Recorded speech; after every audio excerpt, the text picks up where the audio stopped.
আপনারা এই মুহূর্তে আমার হাতে যে স্মার্ট ওয়াচটা দেখতে পাচ্ছেন, এইটা আমার রিভিউ করা এই মুহূর্তে সবচেয়ে স্লিমেস্ট স্মার্ট ওয়াচ। আর এইটার থিকনেস হচ্ছে অনলি 8.7 মিলিমিটার, আর এর ওয়েট হচ্ছে অনলি 49 গ্রাম। ওয়াচটার প্রাইস কিন্তু বেশি না, অনলি 2500 থেকে 2600 টাকার মধ্যে আপনারা এটা কিনতে পারবেন। আর এই টাকার মধ্যে তারা এত চমৎকার একটা ডিজাইন দিয়েছে, পাশাপাশি অ্যামোলেড ডিসপ্লে দিয়েছে, সেই সাথে এতে কিন্তু IP68 এর রেটিং রয়েছে। অর্থাৎ আপনার যদি বৃষ্টি পানি টানিতে নিয়েও যদি আপনি চুবান, সুইমিং পুলে নামান, কিছুই হবে না। আর বডিটা কিন্তু মেটাল দিয়ে তৈরি, সো যথেষ্ট স্ট্রং, বুঝতেই পারছেন। এছাড়াও 300 মিলিঅ্যাম্পের ব্যাটারি রয়েছে। সো সব মিলিয়ে এইটা কিন্তু খুব চমৎকার একটা ঘড়ি হতে পারে আপনার জন্য। সো আপনি যদি এই বাজেটে কোনো ঘড়ি কিনতে চান তাহলে ভিডিওটা কন্টিনিউ করুন। এই স্মার্ট ওয়াচটার এক্সক্লুসিভ সাপ্লায়ার হচ্ছে অ্যানেস্টেড ইন্টারন্যাশনাল। অ্যানেস্টেড ইন্টারন্যাশনাল থেকে আপনারা কিন্তু এইটা পাইকারি বলেন বা খুচরা বলেন, যে কোনোভাবে আপনারা কিনতে পারবেন। অ্যানেস্টেড ইন্টারন্যাশনালের phone number, address, Facebook page সহ বিস্তারিত আমি আমার ভিডিও ডিসক্রিপশন বক্স অথবা ফার্স্ট কমেন্টে দিয়ে দেবো, তাদের সাথে যোগাযোগ করে এটা কিনে নিতে পারেন। আনবক্সিং থেকে শুরু করি, দেখি বক্সে কি কি রয়েছে। বক্সটিকে ওপেন করার পর আমরা আমাদের সেই কাঙ্ক্ষিত স্মার্ট ওয়াচটিকে আমরা কিন্তু দেখতে পাচ্ছি। ওকে, তারপর দেখি ভিতরে কি রয়েছে। এখানে আমরা একটা চার্জিংয়ের ডক দেখতে পাচ্ছি। ওকে, তারপর এখানে স্ক্রিন পেপার আমরা একটা দেখতে পাচ্ছি। তারপর এখানে ইউজার ম্যানুয়াল রয়েছে। এই হচ্ছে মূলত বক্স কন্টেন্ট। চলেন এবারে আমরা মূল রিভিউয়ে যাই। এটা এমন একটা স্মার্ট ওয়াচ যেই দেখেছে সেই পছন্দ করেছে। খুবই চমৎকার ডিজাইনের একটা স্মার্ট ওয়াচ। আর এইটার বিশেষ করে বেশি ভালো লাগে সামনের যে অংশটা রয়েছে 3D কার্ভ করা, সেই সাথে সিন এবং সাইড বেজেল এতটাই নেল করা হয়েছে মনে হয় যে শুধু ডিসপ্লেতে আছে। আরেকটা ইন্টারেস্টিং বিষয় হচ্ছে যে এর ফ্রেমটা, এটা কিন্তু মেটাল অ্যালয় দিয়ে তৈরি, যার ফলে কিন্তু খুব শক্তপোক্ত। আর এটা আমরা ভিডিওর শুরুতে যেটা বলছিলাম, খুবই স্লিম। আপনারা দেখেন খুবই স্লিম এবং খুবই লাইট ওয়েট। লং টাইম যদি আপনি পরেও থাকেন না, একদমই অস্বস্তি দেবে না, বিশেষ করে গরমের সময়। আর এটা যে স্টাফগুলো আছে না, খুবই চমৎকার, একটা প্রিমিয়াম ফিল পাওয়া যায়। এই বাজেটের স্মার্ট ওয়াচগুলোতে এই ধরনের প্রিমিয়াম স্টাফ আসলে খুব একটা দেওয়া হয় না, যদিও এটার সাথে জাস্ট একটা এসেছে, অতিরিক্ত কোনো স্টাফ নেই। আপনি চাইলে এটাকে কিন্তু খুব ইজিলি খুলে ইউজ করতে পারেন। এক্সট্রা যদি আপনি চান যে অন্য একটা কালার বা অন্য যদি একটা প্যাটার্ন লাগাতে চান, সেটা কিন্তু আপনারা লাগাতে পারবেন। আর পুরো ওয়াচটাতে একটা মাত্র ক্রাউন হুইল আছে, এটা কিন্তু ঘোরানো যায়, ঘুরিয়ে কিন্তু স্মার্ট ওয়াচের কন্ট্রোল করা যায়। আর এটাতে কিন্তু ঘোরালে একটা চমৎকার ক্লিকি একটা সাউন্ড পাওয়া যায়, পাশাপাশি এখানে কিন্তু ভাইব্রেশনটাও হয়। মূলত এইসব কারণেই এই স্মার্ট ওয়াচটা আমার কাছে বেশ ভালো লেগেছে। হয়তো বা সামনের ভিডিওগুলোতে মাঝে মাঝে এটা আপনারা আমার হাতে দেখতেও পারেন। এই ওয়াচটা আপনারা টোটাল 3টা কালার পেয়ে যাবেন। তার মধ্যে এই যে গোল্ডেন কালারটা, এইটা ফিমেলদের একটু বেশি পছন্দ থাকবে। আর এইটা যারা হচ্ছে স্টাইলিশ লুক পছন্দ করেন তাদের জন্য এইটা ভালো। আর যারা হচ্ছে স্ট্যান্ডার্ড স্মার্ট ওয়াচ পছন্দ করেন, এই ব্ল্যাকটা তাদের জন্য ভালো লাগবে। এবারে আমরা একটু চেক করি যে এর চার্জিং ম্যাগনেটিক সিস্টেমটা আসলে কতটা পাওয়ারফুল। আমরা একটু লাগাই দেখি। এই যে খুব সহজে কিন্তু ক্যারি করতে পারছে। সো আমার মনে হচ্ছে যে না, ঠিক আছে, যেহেতু স্মার্ট ওয়াচটা যথেষ্ট লাইট ওয়েট, খুব একটা ঝামেলা হবে না, যেটুকু আছে ওকে ফাইন। এই স্মার্ট ওয়াচটার একটা স্ট্রং পয়েন্ট হচ্ছে এটিতে IP68 এর রেটিং রয়েছে। অর্থাৎ এইটা পরে আপনি যদি চান অজু করতে পারেন, আপনি সুইমিং পুলে নামতে পারেন, বৃষ্টি পানিতে ভিজাতে পারেন, খুব একটা ক্ষতি হবে না। সো স্মার্ট ওয়াচের ক্ষেত্রে কিন্তু এই জিনিসটা অনেক বেশি ইম্পর্টেন্ট। আর আমরা এই প্রাইস রেঞ্জের মধ্যে এটা পাচ্ছি, সো যার কারণে আমরা জাবলেসকে থ্যাঙ্কস জানাই। এবারে আর ইউআই ইন্টারফেসটা নিয়ে কথা বলি। ইউআই ইন্টারফেসটা কিন্তু আমার কাছে বেশ দারুণ লেগেছে। দেখলাম যে খুবই নিট অ্যান্ড ক্লিন এবং আইকনগুলো খুব চমৎকারভাবে সাজানো গোছানো রয়েছে। আমি তো প্রায় 15 দিন ধরে ব্যবহার করছি। এইটুকু ব্যবহার করতে গিয়ে আমি আসলে কোনো প্রকার লেগ বা স্টার্টারজনিত কোনো ইস্যু কিন্তু আমি এখন পর্যন্ত পাইনি। তবে এর ইউআই একটা জিনিস আমি প্রবলেম ফেস করেছি, সেটা হচ্ছে এতে অনেক দেশের ভাষার সাপোর্ট থাকলেও বাংলা ভাষা কিন্তু সাপোর্টটা নেই, যার কারণে আপনার যদি কোনো মেসেজ আসে হোয়াটসঅ্যাপের হোক বা নর্মালি যদি মেসেজ হোক বা মেসেঞ্জারের মেসেজ হোক, তখন কিন্তু আপনি এটাকে রিড করতে পারবেন না। এটা কিন্তু একটা প্রবলেম। সো আমার মনে হয়েছে জাবলেসের এই বিষয়টা অবশ্যই ফিক্স করে ফেলা উচিত। এই স্মার্ট ওয়াচটাকে আপনারা ফিট ক্লাউড প্রো নামক অ্যাপস দিয়ে কানেক্ট করতে পারবেন। কানেক্ট করলে ব্লুটুথ কলিং, নোটিফিকেশনের মতো অনেক কাজে আপনারা এই ওয়াচ থেকেই করতে পারবেন। এই অ্যাপসটা কিন্তু আপনারা অ্যাপেল স্টোর এবং গুগল প্লে স্টোর দুই জায়গায় পেয়ে যাবেন। এইটা দিয়ে আমি ব্লুটুথ কলিংয়ে কথা বলেছি, অপর প্রান্তের ব্যক্তি ভালো করে কথা শুনতে পারে, আমিও শুনতে পারি। তবে এইখানে যে স্পিকারটা রয়েছে, এখানে কিন্তু একটা স্পিকার আছে। এই স্পিকারটা খুব বেশি লাউড না। আপনি যদি ইনডোরে থাকেন বা বাসায় থাকেন বা অফিসে থাকেন, তখন আপনি মোটামুটি কথা বলতে পারবেন কাছাকাছি রেখে।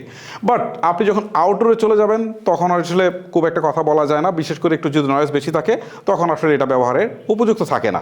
ওয়াচটিতে আপনারা calendar, calculator, fine phone, alarm, stop watch, music, ওয়েদারের মতো প্রয়োজনীয় সমস্ত ফিচার্সে দেখায় পেয়ে যাবেন। এছাড়াও কিন্তু এতে আপনারা heart rate, blood oxygen, sleep monitor সহ প্রয়োজনীয় সকল ফিচার্সের দেখায় পাবেন। তবে এই সেন্সরগুলোর অ্যাকুরেসি খুব একটা পারফেক্ট না, যদিও এইগুলো মেডিকেল সার্টিফাইড হয় না, অনেক দামিগুলাই হয় না, বাট এটা নিয়ে তো আসলে কথাই নেই। বাট যেটুকু রেজাল্ট পেয়েছি আমি দেখলাম যে কাছাকাছি একটা রেজাল্ট এখানে তারা শো করছে। এছাড়াও এক্সারসাইজের জন্য এই ওয়াচে কিন্তু আপনারা 100+ অ্যাক্টিভিটি মোড আপনারা পেয়ে যাবেন। এবারে আসি ডিসপ্লে সেকশনে।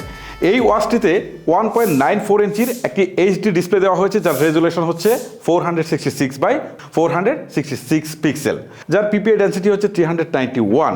সো ডিসপ্লেটা কিন্তু যথেষ্ট কালারফুল। এছাড়াও ব্ল্যাক লেবারটা ডিপ হওয়াতে কিন্তু ডিসপ্লে ওয়াচিং এক্সপিরিয়েন্সটা আমার কাছে বেশ দারুণ লেগেছে। প্রত্যেকটা জিনিস খুব চমৎকারভাবে ফুটিয়ে তোলা হয়েছে। আর যেহেতু এটাতে ভালো একটা পিক্সেল আছে, সো এখানে পিক্সেলের কোনো ঘাটতি নেই, খুব চমৎকার লাগছিল এবং শার্প এবং ক্লিয়ার ডিসপ্লে। সো ডিসপ্লে দিকে তাকালে আপনার থাকিয়ে থাকতে মন চাইবে। আর ডিসপ্লে টাচ রেসপন্সটাও কিন্তু যথেষ্ট ভালো। টাচ ল্যাকেন্সি জনিত কোনো ইস্যু কিন্তু আমি একদমই নোটিস করিনি। এই স্মার্ট ওয়াচে 1000 নিট পিক ব্রাইটনেস রয়েছে। সো আমরা ইনডোরের পাশাপাশি আমরা কিন্তু আউটডোরে বা সূর্যের প্রখর আলোতে ইউজ করতে গিয়ে দেখলাম খুব বেশি প্রবলেম আমাদেরকে ফেস করতে হয় না। তবে এইখানে যে জিনিসটার প্রবলেমটা আমি ফেস করেছি সেটা হচ্ছে এখানে O2 ব্রাইটনেসের অপশনটা নেই।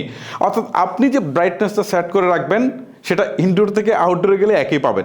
এই ক্ষেত্রে না একটু ঝামেলা ফেস করতে হয়। যেমন আউটডোরে প্রখর সূর্যের আলোতে গেলে ইউজ করতে গেলে প্রবলেম হয়, তখন আবার এখান থেকে জাস্ট একটু সোয়াপ করে নিয়ে এটাকে ব্রাইটনেসটাকে বাড়িয়ে নিতে হয়। সো জ্যাবলেস যদি এই বিষয়টা ফিক্স করতো তাহলে আরও ভালো হতো।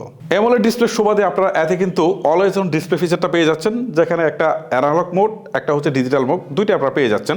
তবে দুইটার ওয়াচ পেজে আমার কাছে ভালো লেগেছে। এই ডিসপ্লেতে কিন্তু কোনো প্রকার প্রোটেকশন নেই। সো আপনাকে যদি প্রোটেকশন নিয়ে চিন্তা করতে হয় তাহলে আলাদা করে আপনাকে লাগিয়ে নিতে হবে। রেস্ট টু অ্যাওয়াক অপশনটা কিন্তু বেশ ভালোই রেসপন্স করেছে। মোট কথা হচ্ছে আমি এই বাজেটের মধ্যে যে ডিসপ্লেটা দেখতে পাচ্ছি, অর্থাৎ 2500 থেকে 2400 টাকা, এর মধ্যে আমার কাছে এটা এই মুহূর্তে বেস্ট ডিসপ্লে মনে হয়েছে। এবারে আমরা এর পাওয়ার সেকশন নিয়ে কথা বলি। এই স্মার্ট ওয়াচটাতে 300 মিলিঅ্যাম্পের ব্যাটারি রয়েছে, যেটাকে ফুল চার্জ করার জন্য 2 ঘন্টা সময় লাগে। এর ব্যাটারি ব্যাকআপ নিয়ে আমরা খুব বেশি ডিসস্যাটিসফাই না। হেভি ইউজ করে প্রায় আমি 3 দিনের মতো ব্যাটারি ব্যাকআপ পেয়েছি, সব কিছু মোটামুটি অন রেখে। আর যখন আমি ট্রিপিক্যাল ইউজ করছিলাম তখন আমার প্রায় 7 দিনের মতো চলে যাচ্ছিল। আর যখন আমি ব্যাটারি সেভিং মোড অন করে ইউজ করতে গিয়েছি তখন প্রায় 10 থেকে 11 দিনের মতো চলে যাচ্ছিল। এইটা আসলে ডিপেন্ডেবল যে আপনি কতখানি ইউজ করছেন। 300 মিলিঅ্যাম্পের ব্যাটারি অ্যামোলেড ডিসপ্লে আছে, সো সেইখানে আপনি তো একটা ছাড় পাচ্ছেনই। সো আশা করছি ব্যাটারি ব্যাকআপ নিয়ে কারো অসন্তোষ থাকবে না। এবারে আমরা কানেক্টিভিটি নিয়ে কথা বলি। এতে ব্লুটুথের 5.3 ভার্সন ইউজ করা হয়েছে। এটা খুব একটা খারাপ না, তবে ব্লুটুথের এখন কিন্তু অনেক লেটেস্ট ভার্সন মার্কেটে চলে আসছে। এখানে মিনিমাম 5.4 দিলে ভালো হতো। আর ব্লুটুথের ভার্সনগুলো যত আপডেট হয় সেখানে কিন্তু ডিভাইসগুলোর কার্যক্ষমতা অনেক গুণে বেড়ে যায়। তবে এটা ফোনের সাথে কানেক্ট করতে গিয়ে আমার খুব একটা ব্যাক পেতে হয়নি, খুব দ্রুতই ফোনের সাথে কানেক্ট হয়ে যায়।